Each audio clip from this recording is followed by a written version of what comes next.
satu pun dapat menghiburku, tak seorang pun dapat menolongku. Hanya Yesus jawaban hidupku.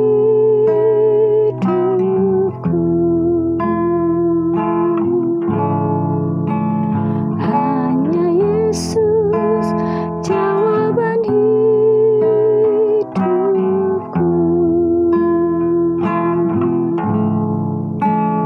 Hanya Yesus jawaban hidupku.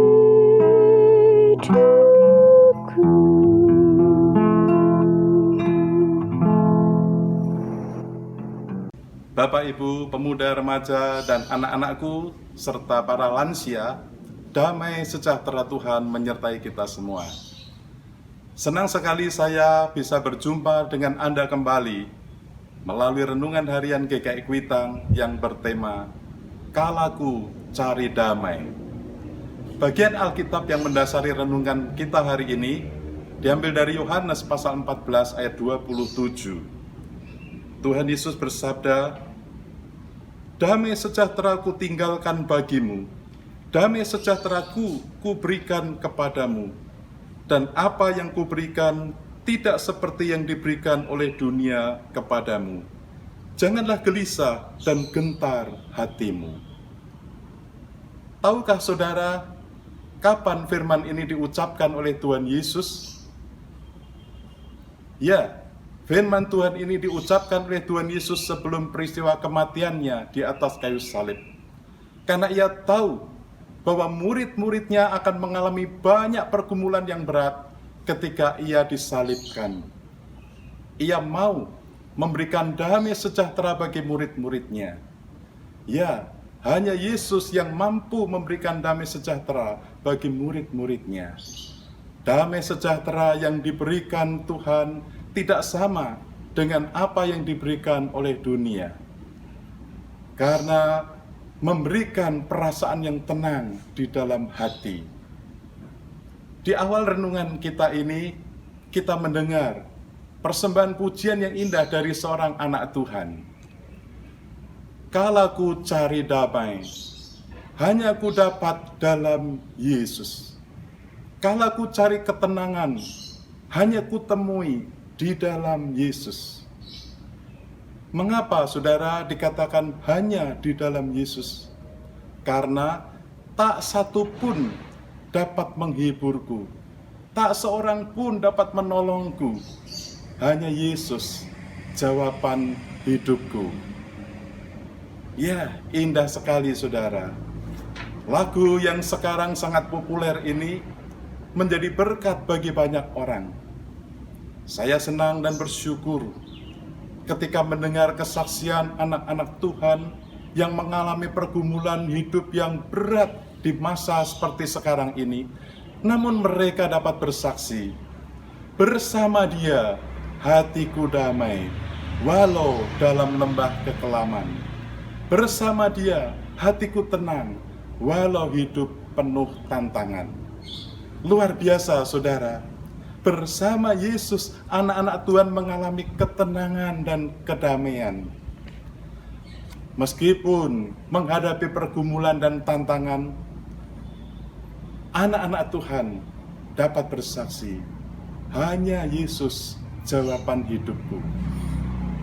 Saya yakin banyak di antara saudara yang mengalami kesaksian seperti ini. Saudara, dikisahkan ada sebuah lomba hasil karya lukisan. Ketika diumumkan, banyak pelukis yang mendaftarkan diri untuk mengikuti lomba.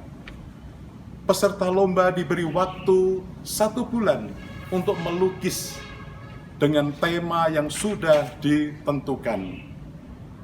Para pelukis mengerahkan segala kemampuan untuk mempersembahkan lukisan yang terbaik. Setelah diseleksi, ternyata ada 3 lukisan yang paling bagus dan sama-sama bagusnya. Tim juri sulit untuk menentukan siapa pemenangnya. Mereka berdiskusi, apakah ketiganya sama-sama jadi juara? Mereka mengamat-amati sekali lagi. Yang pertama, lukisan pemandangan gunung, sawah, sungai yang menggambarkan kehidupan tenang dan damai. Yang kedua, lukisan alat-alat perang, tank, meriam, mortir, dan senapan yang digantung tidak digunakan lagi, menggambarkan keadaan damai, keadaan aman.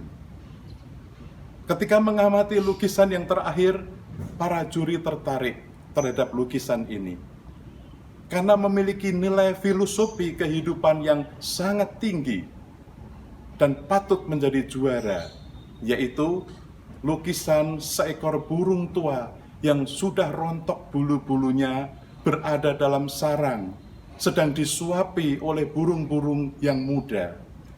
Sarang itu bertengger pada sebuah dahan pohon yang sedang diterpa angin ribut, sehingga dahan-dahan pohon itu berguncang-guncang dan nampak daun-daun berjatuhan.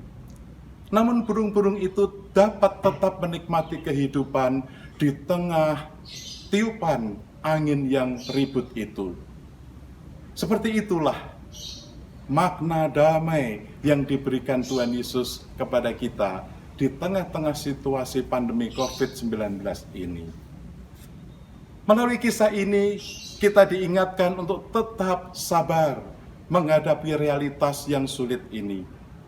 Kita diingatkan untuk terus berjuang dan memiliki pengharapan di tengah krisis ini, sehingga tidak mudah menyerah. Saudaraku, apa yang dapat kita lakukan terhadap orang-orang di sekitar kita? Banyak orang yang susah dan menderita menghadapi sakit, penyakit, ekonomi terpuruk, dan pergumulan yang berat lainnya. Kita yang kuat dipanggil untuk menolong yang rentan dan sakit. Kita yang diberkati dipanggil untuk berbagi kepada yang lemah dan tak berdaya. Bersediakah kita berbagi kehidupan melalui pelayanan kita, melalui perhatian kita, dan melalui berkat yang dapat kita bagi sesuai dengan kemampuan kita masing-masing? Kiranya Tuhan menolong kita dan memberikan damai sejahtera bagi saudara dan keluarga. Amin. Marilah kita bersama-sama berdoa. Ya Tuhan, Allah Bapa yang di surga, Bapa yang kami kenal dalam Tuhan Yesus Kristus, kami mohon belas kasihan-Mu ya Tuhan. Pada masa krisis pandemi COVID-19 ini, hadirlah di tengah-tengah masyarakat kami, dan berikanlah damai sejahtera-Mu.